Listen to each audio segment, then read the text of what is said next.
Ciao Juventini of the world, my name is Giuseppe, welcome back on the channel. I hope you're all doing well. I hope you feel better than I am feeling today.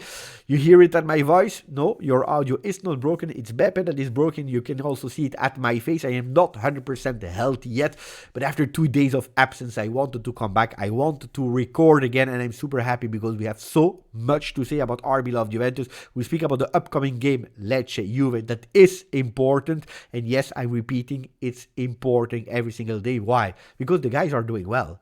The boys are doing well. And as long as they do well, the next game is important. We'll go in detail. We'll also speak about transfer market with the possible comeback of, yes, number 33, number 20, ex-Juve. We're speaking about Bernardeschi, but also about someone that can leave again Juventus this transfer market yet. We'll speak about other names as well in today's video. So if you want to, please continue to support the channel. It costs you $0. It's totally free, but I'm counting on you because it's supporting me as a content creator more than you think, me, Beppe, as a person, more than you think.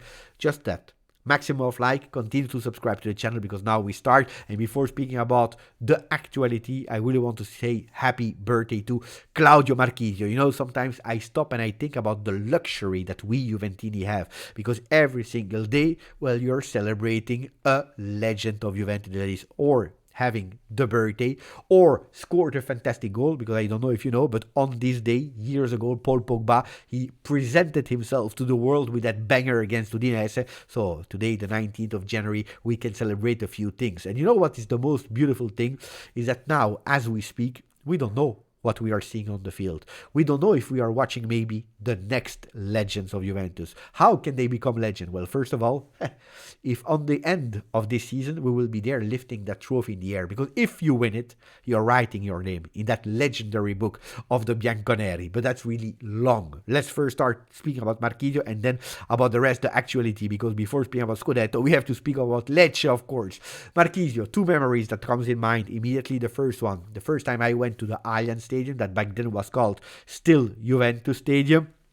First time I go there, Juventus Milan, October 2011. He goes with a brace, late minute brace, fantastic. Marchisio 2-0, that is giving me the joy of my life that I will never forget, but also the belief that something bigger can happen. And it always starts somewhere. Like now, we are also starting to believe in something bigger. Will it happen? I don't know. So that's something that I have in mind. Then, of course, the other one is one of the first time I was on the Juventus Twitch channel with a guest, with an ex-football player, and it was Marchisio, where at the end I asked him, Claudio, can you virtually sign my shirt? I show him the number 8 shirt, and he took his time to really sign it, but really with his real signature. Beautiful moment where you really saw at my face how happy I was, because I always said it, and I always promised it. I'm not a journalist, I am a supporter, I am a tifoso, and I want to do it and to live that experience through the eyes of a real supporter.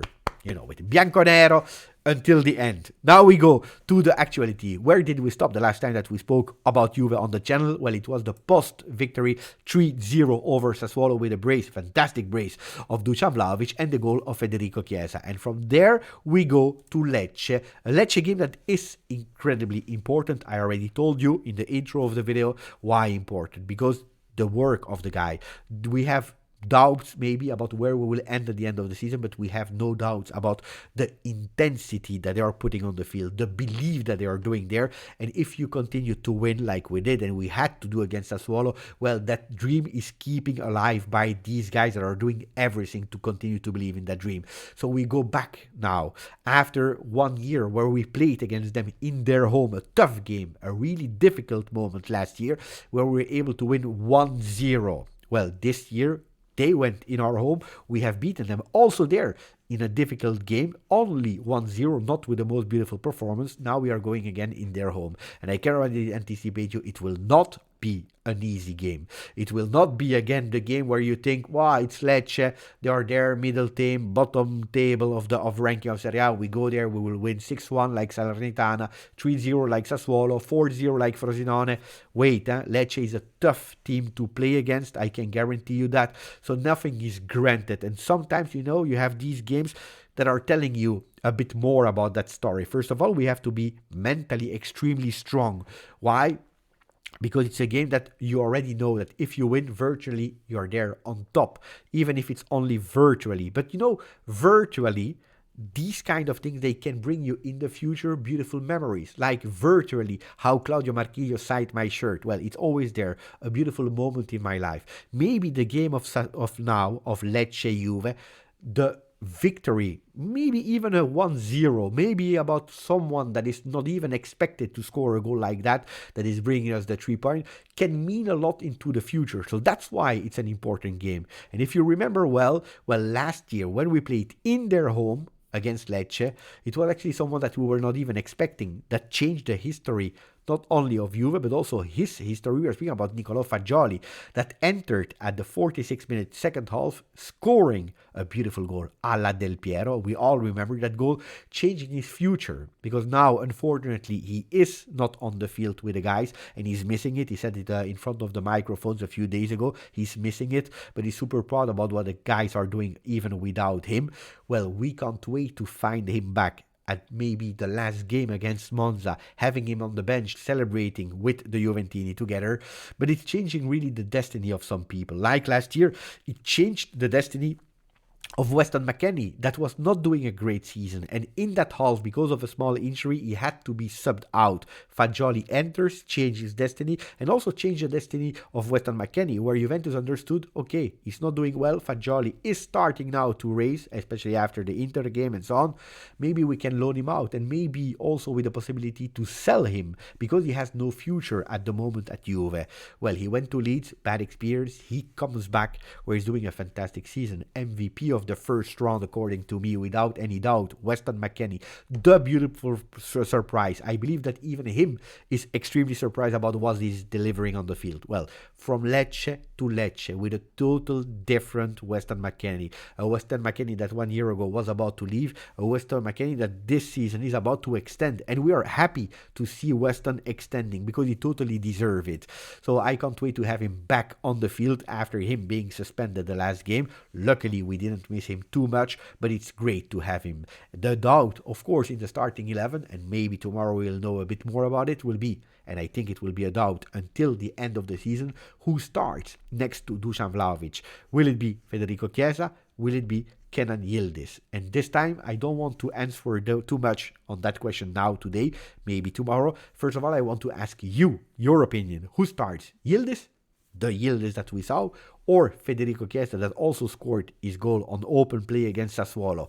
Let me know. 3-5-2 will be there. And don't start with, play all of them together, Vlahovic, Chiesa, and Yildiz, because this will not happen now, especially not from the start of the game. Already repeated so many times by Max Allegri, we go with a 3-5-2. But who next to Vlahovic? Let me know now in the comments. One that will not be there is Moise Kean. A Moise Kean that will not be there against Lecce, but maybe not even anymore for the rest of the season. Maybe he's already giving up on being there and competing until the end, fino alla fine, with the team to win that Scudetto, because apparently he's open to be loaned out. There are contacts from Italy, Bologna, Monza, Fiorentina, with the last two teams that are more interested, but he also was there waiting for a call from a foreign country. Premier League, after the Everton bad experience was one, France with Rennes, with Nice that were on the player, but now the most concrete one is Atletico Madrid, that still first need to sell one player to Saudi Arabia, but if all happened, Moise Kean could go on a loan to Atletico Madrid. Juventus wanted to extend this contract first before letting him go, which he didn't want to. At the end, they found an agreement. He will go. And if he comes back at the end of the season, because there will be no obligation to buy for Atletico Madrid, he will be in his last year of contract. So going on loan now this season would probably say it's the end of the journey of Moise Kean with Juventus. I already told you, and I will repeat you. For me, Moise Kean is a player that I'm extremely emotionally linked to. Why? Because I saw his debut like I saw the debut of Kenan Yildiz, Alessandro Del Piero, Fagioli, Miretti, whatever quality of the player, whatever career they did, I saw their debuts, I saw them arriving at Juve extremely young, and they did also beautiful things like Moise Kean did, and I have always been affected or emotionally linked to that player. Unfortunately, it's not enough, but anyway, I didn't want to let him go. Why? Because Chiesa is not 100%, which is normally after 2 years of ACL. Vlahovic, we know that from one moment to the other, he can have that back pain, he can have that lombalgia. So we need some changes, and I would love to keep my 5 options I would love to keep my 5 options to fight until the end. More we are, better it is. Not that we have an extra large team and roster. On the other side, I also understand him. That after playing a few games as a starter, he was not able to score. Sometimes yes, but they were cancelled, so it's still at 0. But on the other side, he wants to play. With continuity, he wants some chances, and he knows now with also the uprising star that is Kenan Yildiz, he has less and less and less chances to prove himself on the field. With one competition only, this is one of the dangers that we know.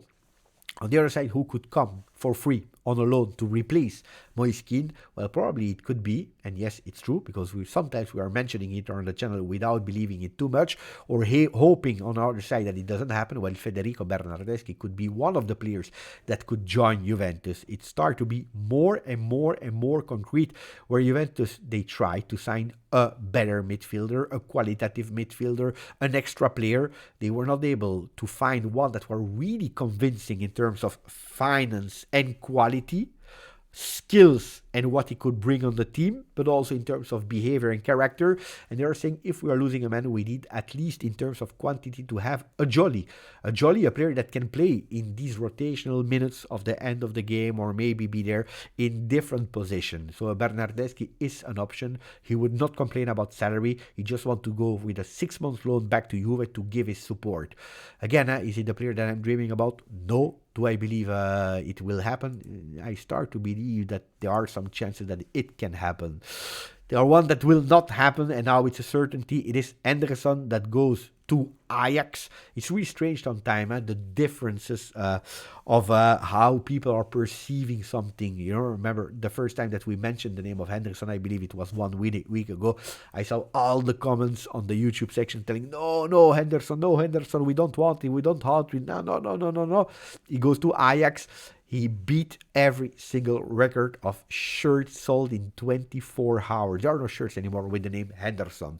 Of course, the shirts at the moment, not because of Henderson, but they are in promo at 40%, but discount. But anyway, Henderson there. So it's a good, because we said it. We see no or really few benefits of signing him.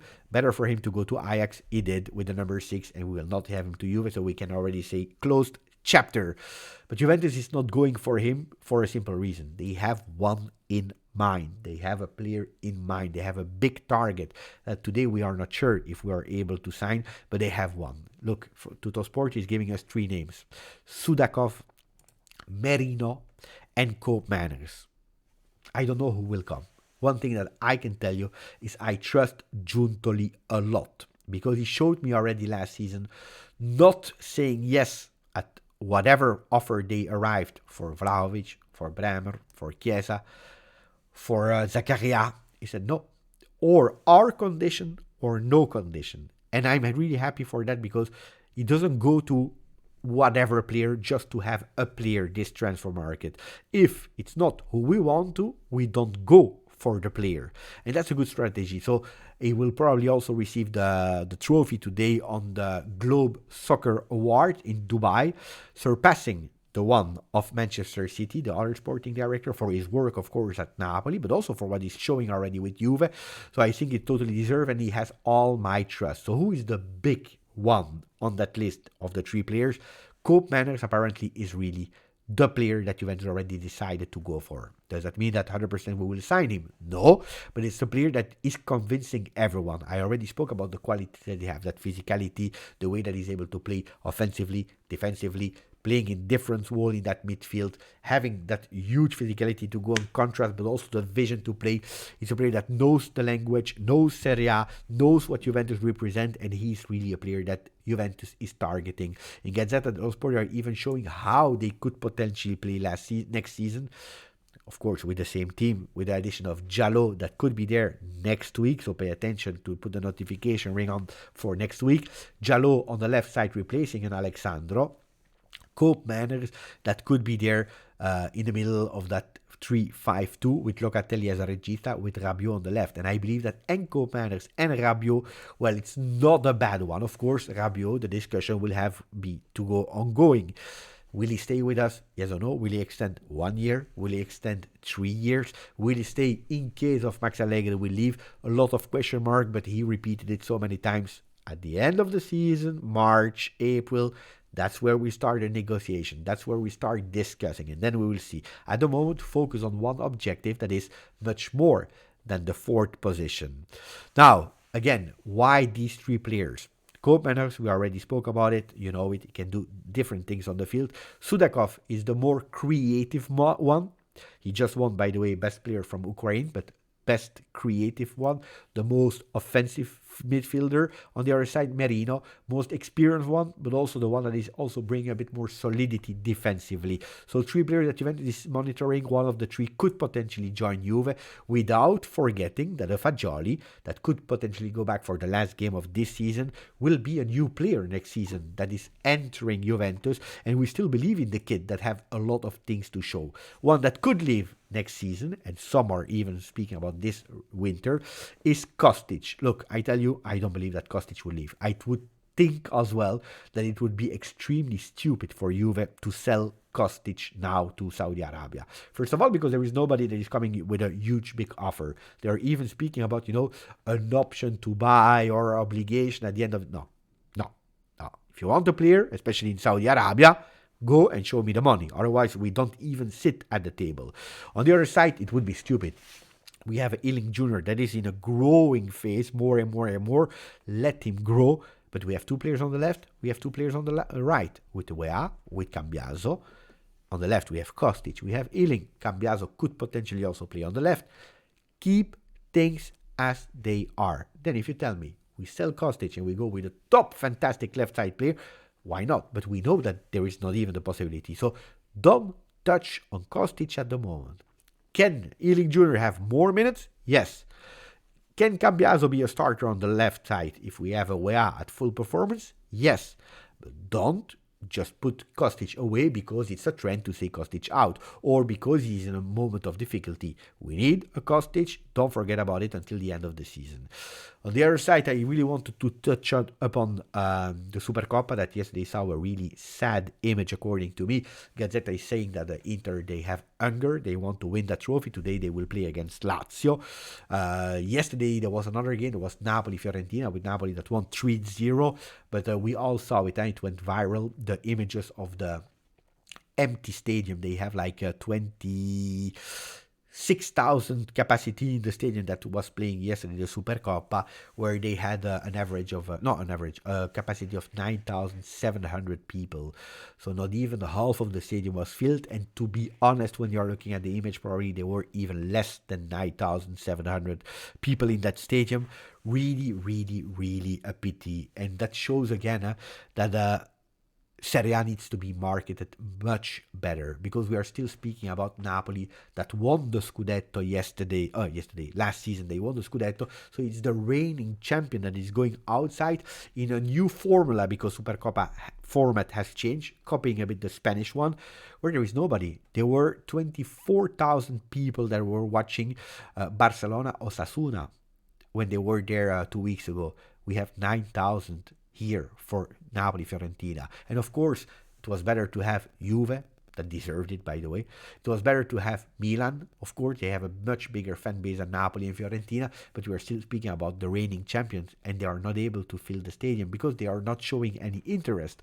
And that's extremely a pity. And I don't believe that our friends from CBS are helping the movement.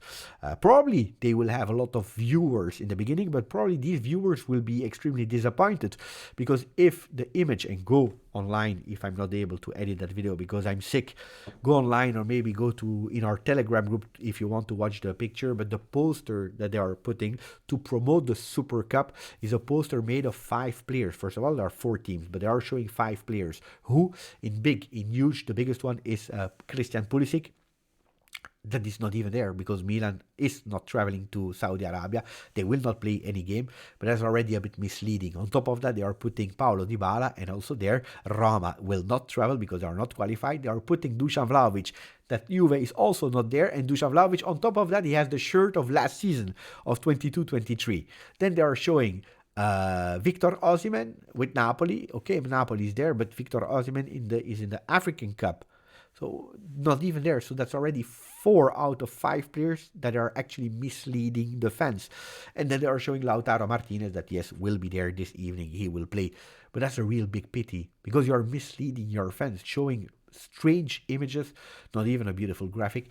Really, really, really pity. But again, I believe that Serie A, more than being back in playing Champions League semifinals or going into 3 finals and losing all of them, I think that they have to review a bit the way of marketing, because otherwise, you will go into other countries and you will win 1 million more, 3 million more, 5 million more. But if you are not able to invest them correctly, it makes totally nothing. And that's really a pity. On the other side, yesterday, Mazzarri and Napoli, they won 3-0 against Fiorentina. And the funny thing is, Mazzarri won alla Mazzarri, in the Mazzarri way. You can do whatever you want to. Look, we were speaking about it. I thought, and I told you, I think it's one of the most stupid things that De Laurentiis could ever do, is taking back Mazzarri, asking him to stick to the four-man defense, copying the Spalletti way of playing, where he said, yeah, okay, we will do it. I studied, fantastic way of playing, we'll go with a four-man defense. It is impossible. And you saw Napoli that was struggling in a lot of the game. Yesterday, for the first time, he went back to his old love, the three-man defense. And he did really well with the player he has at disposal, also saying, look, we can't replicate Spalletti's game. It is what it is, and especially not at this moment. If we can grow again towards that, probably we will do it. We'll try to do it. But at the moment, with the player at disposal, with the way of playing, with the players healthy and so on, it's best to go with 3. And I think it was extremely stupid from De Laurentiis, 1, to go back to Mazzarri, 2, to oblige him to play in a way that he's not even used to play, because you are creating even more damages. Luckily for him, for Napoli, they were able to be a bit more free and to respect the roles. A president is a president, a coach is a coach. Otherwise, don't hire that coach if you're obliging him to do things. That was it actually for me, for what I wanted to tell you. Let me know. I will probably not editing because my head is a bit dead and I have still a lot of things to do. So, grazie for the likes, grazie for subscribe to the channel, grazie forza. Juve. Ciao ragazzi.